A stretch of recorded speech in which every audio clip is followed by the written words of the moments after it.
Very good morning मित्रों। TGT PGT 2021 अंततः सबको अचंभित कर दी। पहले फेज को रिजल्ट को देखते हुए सब लोग संतुष्ट थे। कुछ छोटे विषयों का रिजल्ट जो है उसमें से एक दो विषय बड़े भी विषय थे जिनमें सीटें अधिक थी। उसका रिजल्ट जो है माध्यमिक शिक्षा सेवा चयन बोर्ड 25 सितंबर को जारी करता है, जिसको देखते हुए सभी लोग, उसके कट ऑफ को देखते हुए सब लोग संतुष्ट हो गए। सबको लगा कि सब कुछ ठीक ठाक है। सबके मन में पहले ये आशंका थी कि हर जिले पे परीक्षा कराया गया है, कहीं कुछ दिक्कत ना आ जाए। खैर, पहले फेज़ की जो रिज़ल्ट आई सब लोग सेटिस्फाइड हुए, सब लोग संतुष्ट हो गए। सबको लगा कि कट ऑफ जो है भूगोल में 84-85 से अधिक नहीं जाएगी। अंततः जो है जब वो रिज़ल्ट जारी किया, और रिज़ल्ट देखिए, जारी करने के लिए एक सुनियोजित ढंग से माध्यमिक शिक्षा सेवा चयन बोर्ड को भी लगा कि कहीं बवाल ना हो जाए।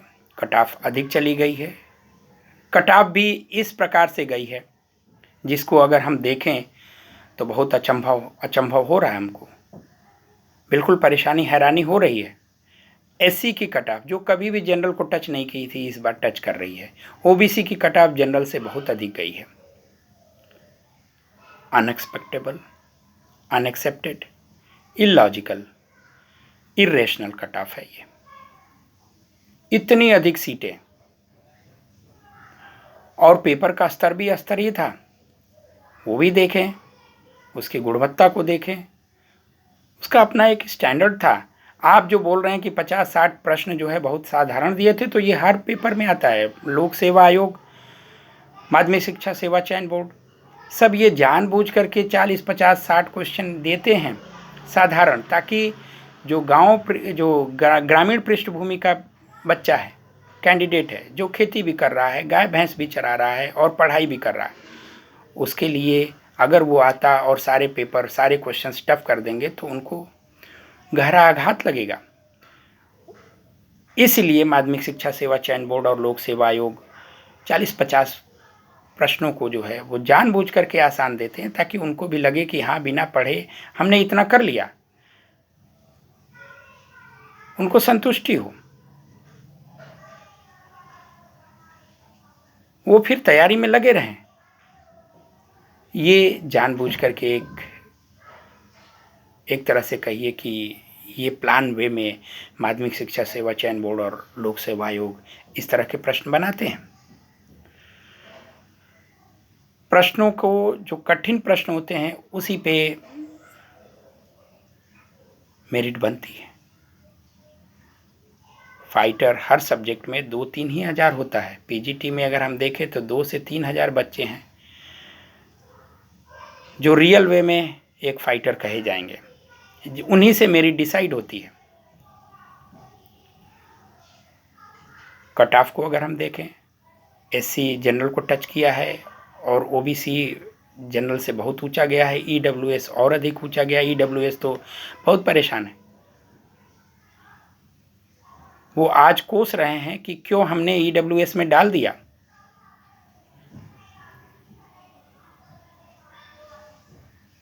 हालांकि इनका जो है रिजल्ट फाइनल में इनको रिजर्वेशन मिलेगा और उसमें वो फिर नीचे आएंगे। जो ईडब्ल्यूएस में सिलेक्ट हुए हैं, आज इंटरव्यू दे रहे हैं, वो 1-2 क्वेश्चन अगर ईडब्ल्यूएस श्रेणी में आगे हैं तो उनका संभव हो जाएगा। उनको समस्या नहीं है, लेकिन समस्या जनरल वालों को है। ये कट ऑफ अप्रत्याशित है। माध्यमिक शिक्षा सेवा चयन बोर्ड को जितने ऑब्जेक्शन मिले, वो पता नहीं ऑब्जेक्शन को देखा नहीं देखा, क्या किया। एक ऐसे प्रश्न को हटा दिया, निष्कासित कर दिया, एफ कर दिया, शायद ये दिखाने के लिए कि हमने कुछ चेंजेस किए हैं। ये एक प्रश्न जिस पे हमको नहीं लगता कि कोई प्रत्यावेदन या ऑब्जेक्शन गया होगा, उस प्रश्न को हटाना। माध्यमिक शिक्षा सेवा चयन बोर्ड क्या प्रूफ करना चाहता है अपने आप को? हम ये नहीं कहते हैं, परीक्षा उसने बहुत अच्छे तरीके से कराया। जो सेंटर चॉइस था वो सिटी के अंदर था, रेपुटेटेड कॉलेज को उसने सेंटर बनाया।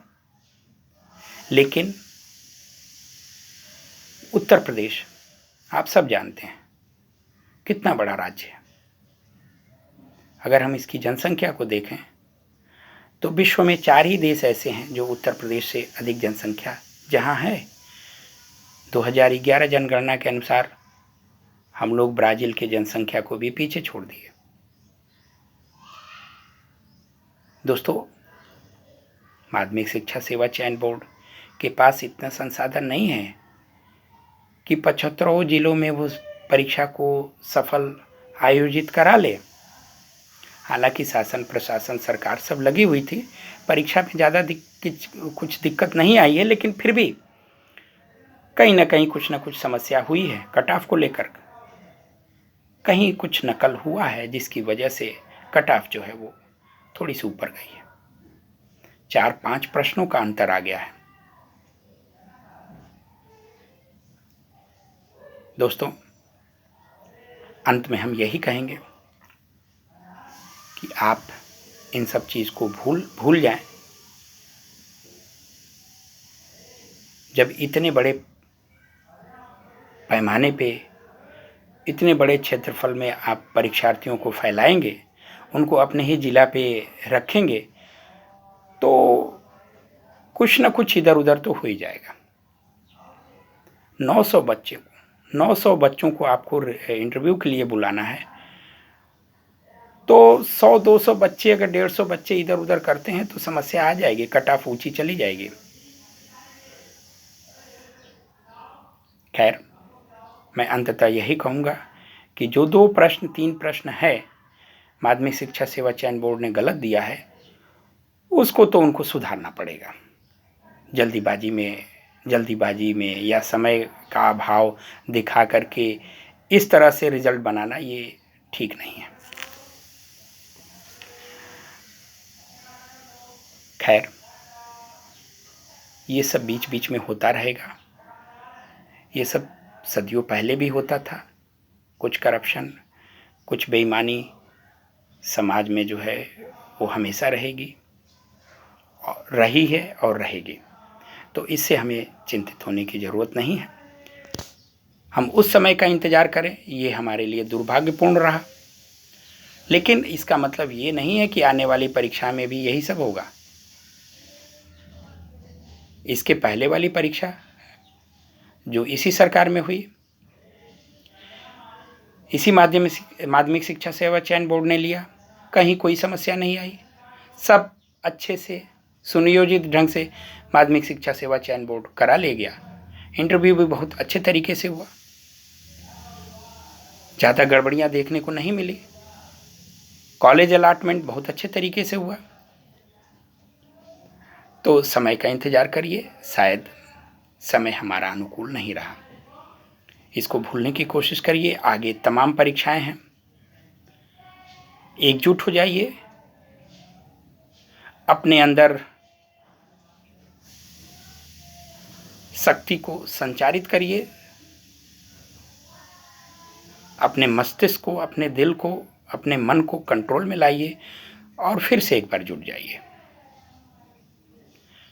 इसी के साथ हम वीडियो बंद कर रहे हैं और ये आशा करते हैं कि आप बातों पर ध्यान देंगे, उसको समझेंगे और उसके अकॉर्डिंग जो है आप आने वाली परीक्षाओं को जुट जाएंगे, आने वाली परीक्षाओं में आप जुट जाएंगे। दोस्तों, जब तक हम बुरे दौर से न गुजरें, हमको जीवन का अनुभव नहीं मिलेगा।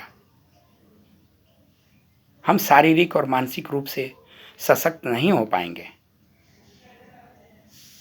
जीवन में तमाम कठिनाइयां आएंगी जिसको हमको सहना पड़ेगा, जीवन को आगे बढ़ाना पड़ेगा। ये हमारा उत्तरदायित्व है। समाज के प्रति, देश के प्रति और परिवार के प्रति हमें अडिग नहीं होना है, न हमें निगेटिव चीज़ें अपने दिमाग में लानी है। ये समय के साथ होता रहेगा, ये सामान्य सी प्रक्रिया है। इसको हमको सहन करके उस समय का इंतज़ार करना पड़ेगा जब सब कुछ हमारे अनुकूल होगा। Let's see and watch. ध्यान रखिए, सतर्क रहिए। हाँ, अन्याय न होने दीजिए, अन्याय न देखिए। किसी के प्रति अन्याय हो रहा हो वहाँ आवाज़ उठाइए। मामले को, चाहे वो जो भी हो, माध्यमिक शिक्षा सेवा चयन बोर्ड से भी कुछ गलतियाँ हुई हैं, उनको बताइए, उनको समझाइए। यही जीवन है और